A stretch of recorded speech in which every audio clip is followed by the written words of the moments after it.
예수님 당시에 유대인들의 최대 명절은 유월절이었습니다. 유대인들은 유월절이 되면 가족끼리 모여서 우리네가 설날이나 이런 절기 때에 그렇게 하는 것처럼 가족들끼리 모여서 식사를 하면서 옛적 일을 기억했습니다. 오늘 말씀은 십자가의 죽음을 앞에 두고 예수님이 제자들과 함께 나누셨던 마지막 유월절 식사에 대한 말씀입니다. 자, 여기에서부터 기원된 성례가 바로 성만찬입니다. 우리가 오늘 말씀을 통해 유월절 식사에 담긴 고난의 의미, 성만찬이 우리에게 주는 메시지를 발견할 수 있기를 기도합니다. 아멘. 자, 14절을 보시면요, 때가 이름에 예수께서 사도들과 함께 앉으사라고 이렇게 말씀하고 있습니다. 때가 이르렀습니다. 자, 마침내 유대 달력으로 1월 14일 목요일 저녁 이 땅에서 예수님의 마지막 유월절이 시작되었습니다. 유월절은 이스라엘 백성들의 출애굽을 기념하는 날입니다.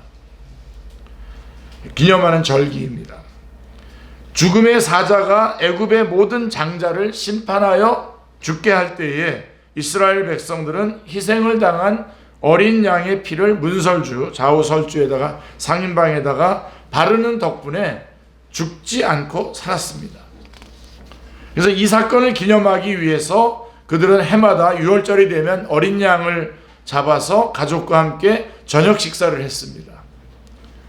자, 유월절 식사는 자유로운 분위기 속에서 이루어졌지만 그렇다고 해서 아무런 형식이 없는 식사는 아니었습니다. 총 4번의 그 포도주를 마시는 순서가 있는데요. 처음에 감사기도와 함께 첫 번째 잔을 마시고요. 그 다음에 식사 도중에 유월절의 의미를 설명해 준 후에 두 번째 잔을 마십니다. 그리고 또 이제 식사를 다 마치고 난 다음에 다시 한번 감사기도를 드리고 세 번째 잔을 마시죠. 그리고 나서 시편으로 찬송, 시편 114편, 115, 118편까지 이렇게 그 찬송을 부른 뒤에 시편으로 찬송을 부른 뒤에 네 번째 잔을 마시면은 이제 모든 식사를 마치게 됩니다. 오늘 말씀에서 이게 17절에 나오는 여러분들 17절 여러분 성경을 좀 보시면요, 17절에 나오는 잔은 식사를 시작을 알리는 첫 번째 잔입니다. 첫 번째 잔이고 20절의 잔은 식사를 마친 후에 마시는 세 번째 잔입니다. 예수님은 12사도와 함께 앉아서 유월절 식사를 시작하고자 하십니다. 자, 근데 15절 말씀이 뭉클하죠. 15절 말씀에 보시면 이르시되 내가 고난을 받기 전에 너희와 함께 이 유월절 먹기를 원하였노라. 예. 자, 매년 하던 유월절 식사였지만 이번 식사는 예년과 다른 무게감이 있습니다. 지금 예수님은 제자들과 함께 이 유월절 식사를 원하였다고 말씀하고 있습니다. 원하였다. 예. 원한다는 말을 두 번이나 반복하고 계십니다. 그만큼 이번 식사가 예수님에게는 간절했다라고 하는 의미입니다. 자, 이유가 무엇입니까? 조금 있으면 예수님이 고난을 받으실 것이기 때문입니다. 네. 자, 불과 몇 시간 후면 예수님은 체포당하시고 밤새도록 신문을 당하시고 십자가에 달려 죽으실 것입니다. 자, 예수님은 이 일이 있기 전에 예수님의 고난에 담긴 의미, 십자가에서 예수님의 몸이 찢겨지고 피 흘리셔야 하는 이유를 제자들에게 전달해 주기를 간절히 원했던 것입니다. 그것을 전달할 가장 적합한 수단으로 선택한 것이 바로 유월절 만찬입니다. 예수님의 십자가가 담고 있는 의미를 12사도만 알면 되겠습니까, 여러분? 그렇지 않죠. 다 알아야 되겠죠. 모든 성도들이 다 알아야 하고 당연히 우리도 알아야 합니다. 그래서 오늘 여러분에게 이 말씀을 전하는 겁니다. 이를 위해서 주님은 성만찬이라고 하는 성례를 제정하셨습니다. 이 땅의 모든 교회가 성만찬의 떡과 잔을 나누고 먹고 마시며 예수님의 죽으심의 의미를 깨닫고 마음에 새기기를 원하셨습니다. 그렇기 때문에 우리는 성만찬을 중요하게 여기고 여기에 참여해야 합니다. 성만찬을 시행하는 것은 교회를 교회되게 하는 핵심적인 표지 중에 하나입니다. 우리는 말씀을 통해 십자가 은혜를 풍성하게 누릴 수 있습니다. 분명히 우리 말씀을 통해 풍성히 누리는데요. 하지만 성만찬이라고 하는 말씀에서 받는 은혜는 또 다른 은혜가 있습니다. 말씀은 주로 귀로 듣고 머리로 생각합니다. 그런데 성만찬이라고 하는 성만찬에서는 우리의 눈으로 떡이 나누어지고 찢어지는 것을 보고 포도주의 붉은색을 보게 되죠. 그리고 손의 감촉으로 떡을 만지고 코 안으로 포도주의 향이 들어오죠. 그래서 오늘은 오늘 우리 교회는 성찬식을 하는데, 종료주일을 맞이해서 성찬식을 하는데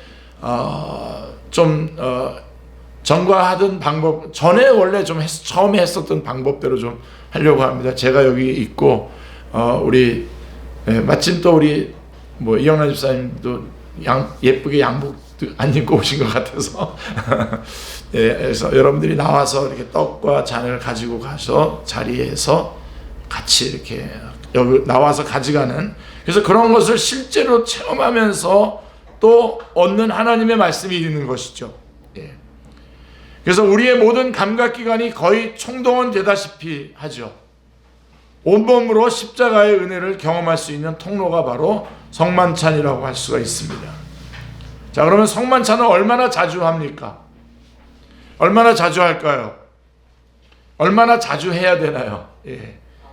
현재 매주 성만찬을 하는 교회들이 있습니다. 매주 성만찬을 시행하는 교회들인데 로마 카톨릭은 매주 하죠. 그 다음에 개신교인데도 루터교 같은 경우, 그 다음에 이 성공회도 개신교입니다. 개신교로 요즘은 성공회를 따로 또 하나로 분류하긴 합니다만은 개신교로 분류를 합니다. 그래서 여기가 매주 하고요. 그 다음에 한 달에 한 번씩 하는 데가 대부분 감리교하고 순복음교회는 보통 한 달에 한 번씩 하죠.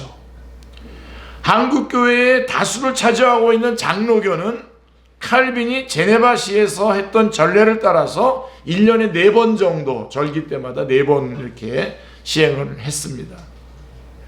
이게 사실 칼빈은 매주 매달 하기를 원했어요.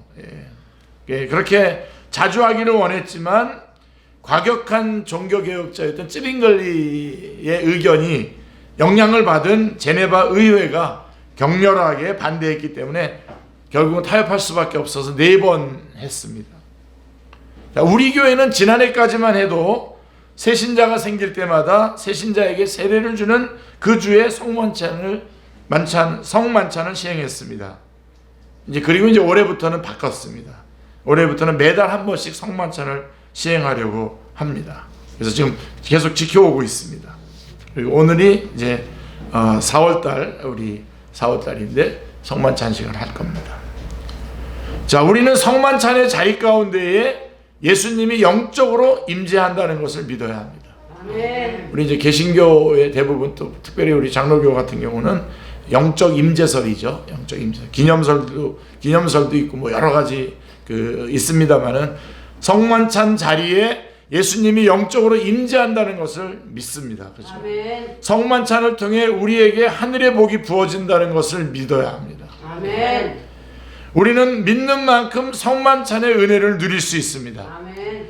우리가 제자들과 유월절 식사를 원하셨던 예수님을 생각하며 성만찬의 은혜를 간절히 사모할 수 있기를 기도합니다. 아멘. 자, 그러면 우리가 성만찬을 행할 때마다 기억해야 할 것이 무엇일까요? 제가 성만찬식을 거행하면서 이렇게 조금씩 여러분에게 그때마다 설명을 드렸습니다만, 좀 종합을 해보면 우리는 성만찬을 할 때마다 기억해야 할 것이 있습니다. 첫 번째가 뭐냐면 성만찬은 소망과 기쁨입니다. 미래입니다. 미래. 소망과 기쁨. 저 앞을 바라보는 겁니다.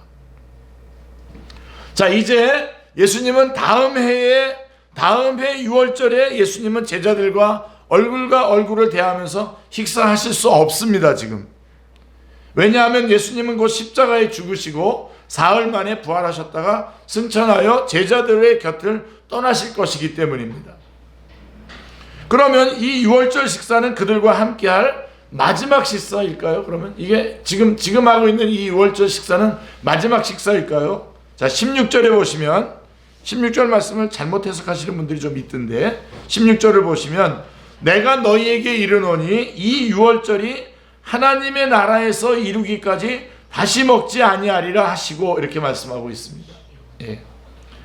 자, 여러분, 그러니까 우리가 이 6월절 식사가 마지막 식사가 아니라는 겁니다. 예.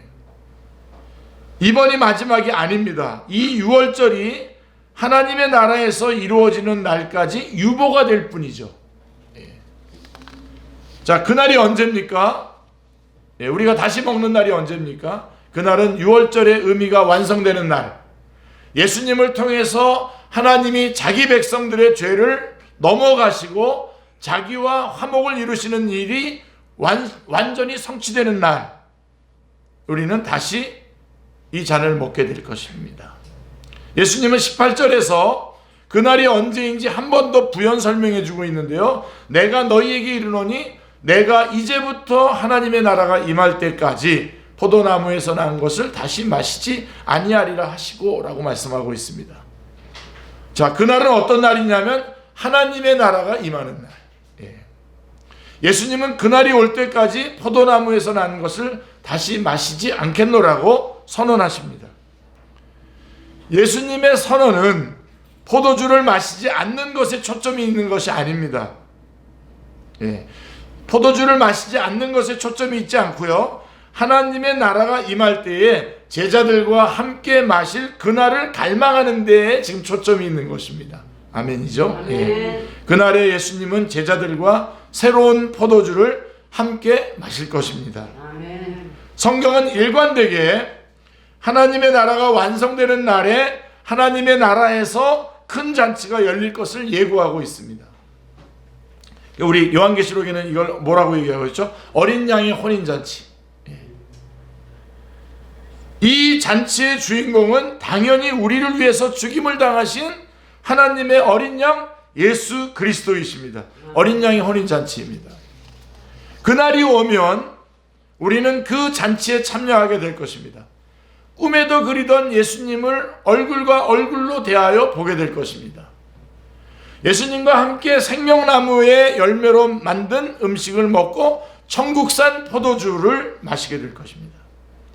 그날에 우리는 얼마나 기쁘고 행복할까요? 예. 준비하면서 눈물이 굵고 나와서 좀 울다가 너무 감사하죠. 성만찬은 바로 이겁니다. 어린 양 혼인잔치에 참여할 것을 여기서 소망하는 것을 기억하는 게 성찬식입니다. 성만찬은 이 어린 양의 혼인잔치를 미리 당겨서 맛보는 시간입니다. 아멘이 없어요. 아멘. 기쁘고 정말 이거 꼭 붙잡아 이거를 놓치는 분들이 많습니다. 성만찬은 계속 그래서 막 울기만 하고 우울해하고 그러는 거가 아니에요. 그런 측면도 있어요. 제가 또 금방 얘기할 겁니다만은 성만찬은 이 어린 양의 혼인잔치를 미리 당겨서 맛보는 시간입니다. 마치 영화의 예고편 같은 것이죠. 예고편을 보고 본편이 얼마나 재미있을까 기대되는 것처럼 말입니다. 성만찬을 통해서 하나님 나라에 대한 기대와 소망을 갖게 됩니다. 살짝 맛을 보기만 했는데도 너무 좋아서 즐겁고 기쁩니다. 그래서 초대교회의 성만찬 분위기는 즐겁고 화기애애한 잔치집 분위기였다고 합니다. 다 함께 애찬을 하고 애찬이라고 부르는 저녁 식사를 마친 후에 성만찬을 시행했기 때문에 그랬기도 했지만 워낙 이 의미가 그러한 천국에서의 그런 잔치를 의미하는 것이기 때문에 그렇습니다. 그날이 되면 지금 내가 겪는 슬픔이 모두 기쁨으로 변하게 될 것입니다. 아멘. 그날이 되면 내가 받은 깊은 상처가 치유되고 아멘. 회복될 것입니다. 아멘. 예. 그날이 되면 주님이 우리 눈에서 흘린 모든 눈물을 닦아주실 것입니다. 아멘. 우리가 성만찬을 통해서 그날을 소망하며 기뻐할 수 있기를 기도합니다. 아멘. 그리고 우리는 두 번째로 성만찬에서 우리가 기억해야 될 것이 뭐냐면 우리가 생각해야 될 것이 뭐냐면 성만찬은 기억과 감사입니다. 기억과 감사. 그러니까 유월절 식사 시간에는 아버지가 아들에게 유월절의 의미를 설명해 주는 시간이 있습니다. 예. 요거 설명하고 난 다음에 이제 두 번째 잔을 마시지 않습니까? 주로 떡과 음식을 나누면서 과거 하나님이 애굽의 노예로 있었던 이스라엘을 어떻게 구원해 주셨는가를 설명하는 시간입니다. 과거. 예. 저 이후에 이전에 있을 것에 대해서도 우리가 이 성만찬을 통해서 우리가 붙잡아야 되지만 이 유월절 때에 이제 지난날에 애굽의 노예에 있었던 시절에서 하나님께서 이스라엘을 어떻게 구원해 주셨는가를 설명하는 시간이 바로 이 유월절에 있어요. 예수님도 제자들에게 유월절 식사의 의미를 다음과 같이 가르쳐 주셨죠. 19절에 보시면 자, 또 떡을 가져 감사기도 하시고 떼어 그들에게 주시며 이르시되 이것은 너희를 위하여 주는 내 몸이라 너희가 이를 행하여 나를 기념하라 하시고. 예. 예수님은 떡은 떼어 제자들에게 주시며 이것은 너희를 떡을 떼서 제자들에게 주시면서 이것은 너희를 위하여 주는 내 몸이라고 하십니다. 아멘. 떡을 떼어 나누어 주려면 떡을 부수고 찢어야 합니다. 이와 같이 십자가에서 예수님의 몸은 부서지고 찢어질 것입니다. 그게 성만찬입니다. 그걸 나를 구원해 주신 그 구원을 기억하는 시간, 나를 위해서 십자가에서 그 몸이 찢어진 그거를 기념하는 것이 바로 성만찬입니다.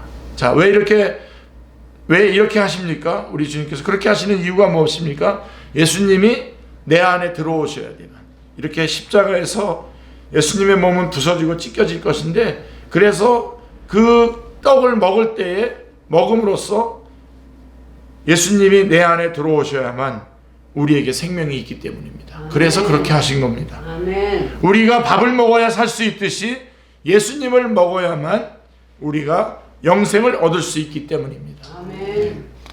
예수님은 십자가에서 기꺼이 자신의 몸을 찢어 우리를 위한 생명의 양식으로 나누어 주셨습니다. 전적으로 우리를 위하여 자신을 남김없이 희생하셨습니다. 예수님을 먹는다고 하니까 살짝 거부감이 들 수 있습니다. 우리가 무슨 식인종이라도 된 것 같은 느낌이 듭니다. 실제로 초대교회 때 이것 때문에 그리스도인들은 사람을 먹는다는 괴담이 돈 적도 있었습니다. 자, 근데 여러분, 이런 위험을 무릅쓰고라도 예수님은 왜 굳이 내 몸을 먹으라고 하셨을까요? 우리가 먹은 것은 분해되고 흡수되어서 몸의 일부가 됩니다. 예수님을 먹으라는 것을 예수님을 흡수해서 너 자신의 일부가 되게 하라고 하는 그런 의미인 것입니다. 아멘. 이런 과정을 통해서 예수님 안에 있는 거룩과 사랑, 온유와 자비, 겸손과 인내 등 그런 것들이 내 안에 쌓이게 되는 것이죠. 아멘. 예수님이 내 안에, 내가 예수님 안에 거하는 신비한 연합이 이루어집니다. 아멘. 이 얼마나 놀라운 축복이며 놀라운 복이며 큰 은혜입니까? 아멘. 자, 그런데 곧이어 예수님은 너희가 이를 향하여 나를 기념하라 하고 말씀하고 있습니다. 그래서 몇몇 분들의 성만찬에 대한 그 설이 기념설인 분들도 있습니다. 아까는 우리 장로교 우리 같은 경우는 영적 임재설, 그 다음에 기념설을 아마 둘 다 받아들이고 있습니다. 자, 기념하라는 것을 기억하라는 것이죠. 성찬식을 통해서 예수님의 희생을 계속 기억하도록 하신 것입니다. 자, 왜 이런 당부를 제자들에게 하셨을까요? 주님이 내게 베푸신 십자가의 은혜를 기억할 때에 감사할 수 있기 때문입니다. 아멘. 감사 때문에 그런 겁니다. 그러니까 우리는 성만찬을 하면서 감사를 회복해야 됩니다. 은혜를 망각하는 순간 감사도 함께 사라지기 때문입니다. 우리는 성만찬을 통해서 날 위해서 자기의 몸을 내어주신 예수님의 사랑을 묵상하고 찬양하게 됩니다. 기억을 통해서 감사가 넘치게 됩니다. 아멘. 여러분들 안에서 이 감사가 있습니까? 이 첫사랑으로 돌아가야 되는데 바로 그것을 일깨워주는 게 바로 성만찬식이라는 것이죠. 그래서 성만찬을 가리켜서 헬라어로 유카리스트라고 합니다. 유카리스트. 자, 유카리스트라고 하는 말 자체가 그냥 감사라고 하는 뜻입니다. 감사. 이게 감사예요, 성만찬. 자, 여러분 나이가 들면 점점 건망증이 심해지죠. 근데 아무리 건망증이 심해져도 사람들이 잘 잊어버리지 않는 것이 있죠. 예. 자기가 받았던 상처와 아픔 안 잊어버리죠. 예. 내가 그 인간에게 받은 모멸과 상처를 어찌 잊을 수 있겠는가 하면서 두고두고 기억하고 곱씹죠. 여러분 하지만 이런 것은 기억해봐야 인생에 도움이 안 됩니다. 너무 억울한 거. 저는 이게 인생들에 있어서 가장 부조리한 것 같아요. 저 사람이 나를 힘들게 했는데 저 사람을 위해서 또 내가 저 사람을 위하면서 내 시간을 저 사람에게 또 뺏겨요. 너무 억울하지 않아요? 예. 확 날려버리십시오. 자, 하여간 미움과 증오로 자기 인생을 소모하게 만들 뿐이죠. 이런 것들은. 예, 이런 것들은 빨리 잊어버리는 것이 모두에게 도움이 됩니다. 자기뿐만 아니라 모두에게 도움이 돼요. 자, 그러나 우리가 절대로 잊지 말아야 될 것이 있습니다. 뭐죠? 그것은 바로 나를 위해서 십자가에서 자신의 몸을 내어주신 예수님의 사랑. 절대로 잊을 수 없습니다. 아멘. 우리는 그 사랑을 기억해야 됩니다. 아멘. 그거를 기억나게 하시는 게 뭐냐? 바로 성만찬 예식이라는 것이죠. 지난주까지 여러분들이 기억했더라도 다시 한번 또 기억하셔야 됩니다. 예수님께서 나에게 베푸신 매일매일 매순간 내가 나에게 복음을 전해야 된다는 말이 바로 그 말씀입니다. 말씀을 묵상하며 기억하고 기도하면서 기억하고 또 성만찬에 참여해서 몸으로도 기억해야 합니다. 그렇게 할 때 우리 안에 미움과 원망 대신에 감사와 찬양이 우리 안에 충만하게 되는 것이죠. 아멘. 아멘. 자, 그 다음에 세 번째로 성만찬은 믿음과 신뢰입니다. 그러니까 미래 저 앞날에 천국의 어린 양 혼인잔치에 참여하는 것이 성만찬의 의미이고 우리를 위해서 십자가 대로 돌아가신 예수 그리스도를 기억하는 것이 그 사랑을 기억하는 것이 성만찬인데 세 번째로는 성만찬은 믿음과 신뢰입니다. 믿음과 신뢰.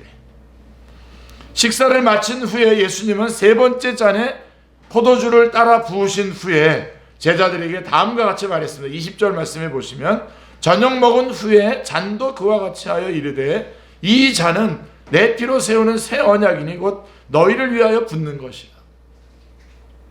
자, 앞에서 예수님은 떡을 가지고 말씀하셨기 때문에 이제는 포도주를 말씀하셔야 할 것 같습니다. 그렇죠? 이제 포도주 얘기를 해야 될 텐데 근데 아니에요. 예수님은 포도주 대신에 잔을 얘기합니다. 잔.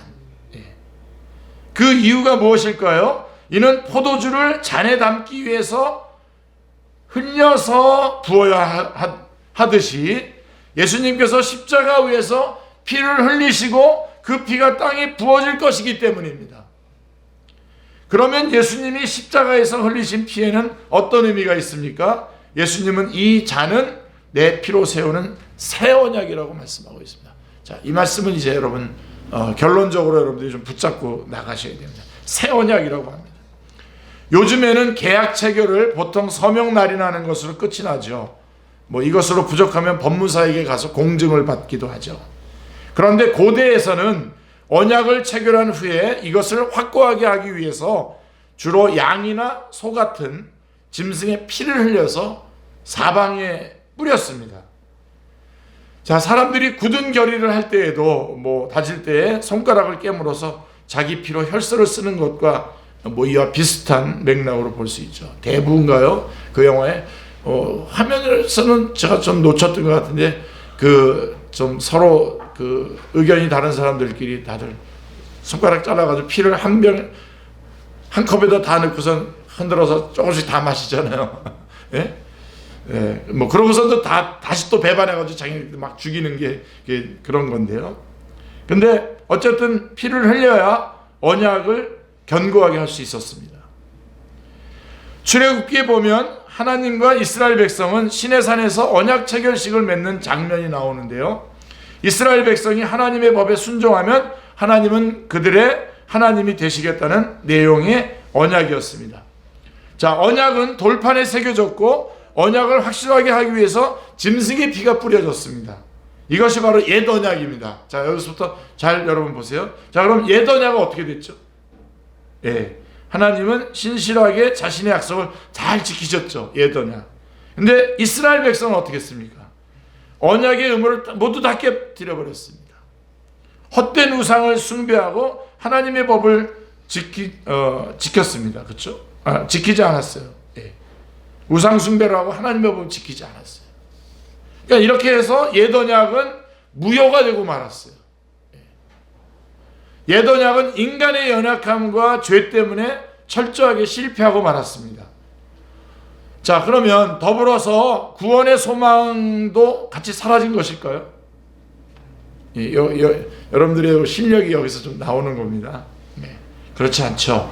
예, 하나님은 새 언약을 준비하고 계셨어요. 새 언약. 새 언약은 옛 언약과 다릅니다. 새 언약은 사람들의 행위에 기초하지 않고 믿음에 기초한 언약입니다. 예. 행위에 따른 상과 벌이 아니라 은혜에 따른 죄사함을 약속하고 있습니다. 아멘. 새 언약은 돌판이 아니라 우리의 마음판에 새겨진 언약입니다. 아멘. 뿐만 아니라 우리가 언약 안에 거할 수 있도록 성령님이 아예 우리 마음속에 들어와 계실 것을 약속해 주고 있습니다. 아멘. 할렐루야. 예. 새 언약은 옛 언약과 클래스가 다른 완전한 구속의 언약입니다. 감사하게도 하나님께서 우리를 이 새 언약에 속한 백성으로 삼으셨습니다. 아멘. 감사한 일이죠. 예. 그런데 우리가 이 언약을 변경되거나 취소되지 않을 것을 어떻게 확신할 수 있겠습니까? 만약 우리가 너무 헤매고 바닥을 기게 되면 하나님이 이 새 언약을 없던 것으로 하고 옛 언약으로 다시 돌아가자고 하면 어떻게 하겠습니까? 예. 그런 걱정할 필요가 없습니다. 왜냐하면 이 새 언약은 예수님의 피로 세워진 언약이기 때문입니다. 아멘. 아멘. 예. 짐승의 피가 아니라 예수님의 피로 세워진 언약입니다. 하나님의 아들이신 예수님이 흘리신 피로 보증을 하셨기 때문에 변경하거나 취소될 위험이 전혀 없습니다. 예. 사도 바울은 이 사실을 잘 알았기 때문에 사망이나 생명이나 천사들이나 권세자들이나 현재일이나 장래일이나 또 능력이나 높음이나 기쁨이나 다른 아무 피조물이라도 우리를 우리 주 그리스도 예수 안에 있는 하나님의 사랑에서 끊을 수 없느니라고 마태복음에서 죄송합니다. 로마서 8장 38절 39절에서 말씀하고 있습니다. 세상은 변하고 있습니다. 변해도 너무 빨리 변하고 있습니다. 정말 이 부분 여러분에게 꼭 제가 말씀드리고 싶어요. 너무 빨리. 최근 인공지능의 발전 속도가 놀랍습니다. 우리 전사님들 금요기도회 때 한번 이 얘기 하시던데 최근 인공지능의 발전 속도가 놀랍죠. 인공지능이 그린 그림이 저기에 미술대회에 나가서 대상을 타기도 하고요. 인공지능이 작곡도 하고 소설도 씁니다. 앞으로 어떤 세상이 펼쳐질지 예측 불허입니다. 예. 자, 그럼 우리는 여기에 그냥 흔들리면서 그냥 따라가면서 그냥 끝나는 겁니까? 자, 이런 변화무쌍한 세상 속에서 결코 변하지 않는 건 한 가지는 꼭 있어야 됩니다. 그리고 있고요. 그래야 우리가 그곳에 우리의 인생의 닻을 내릴 수 있지 않습니까? 예. 결코 변하지 않는 것이 딱 하나 있습니다. 뭐죠? 하나님과 우리 사이에 맺어진 이 언약, 새 언약.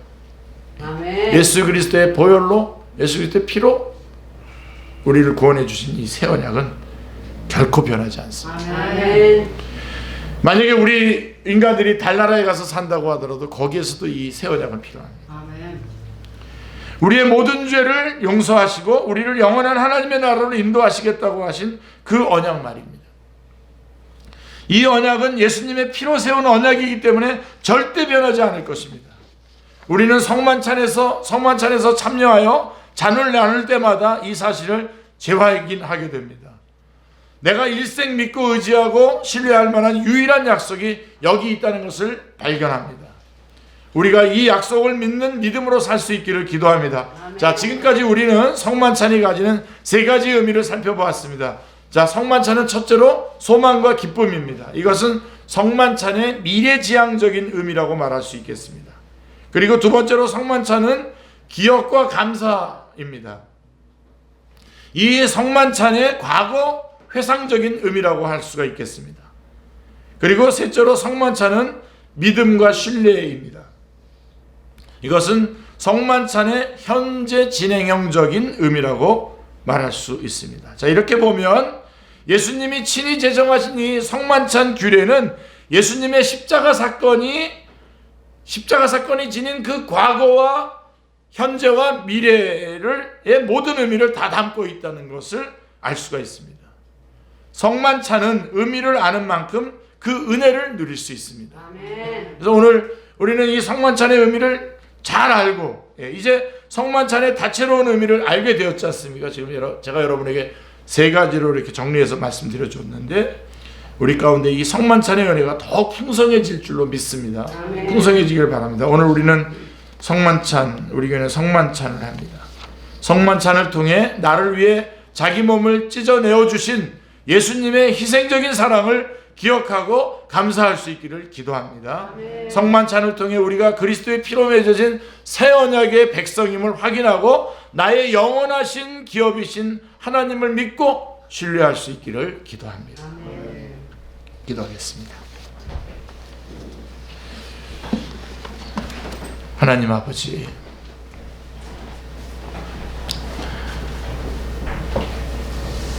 저희가 성만찬에 참여하면서 성만찬의 의미를 오늘 말씀을 통해서 온전하게 가르쳐 주셔서 하나님 감사합니다. 하나님, 주님께서 이 만찬을 나누기를 간절히 원하고 원하셨다고 하셨습니다. 하나님, 저희가 그 의미를, 그 뜻을 잘 알고 그에 합당한 은혜와 복을 누릴 수 있는 저희들이 되게 하여 주시옵소서. 이런 복된 그 위치에 저희들을 구원해 주시는 자리에 저희들을 선택해 주시고 저희들을 불러 주시고 저희들에게 이러한 은혜를 베풀어 주신 주님을 찬양합니다. 감사드리오며 주 예수 그리스도의 이름으로 기도드리옵나이다. 아멘.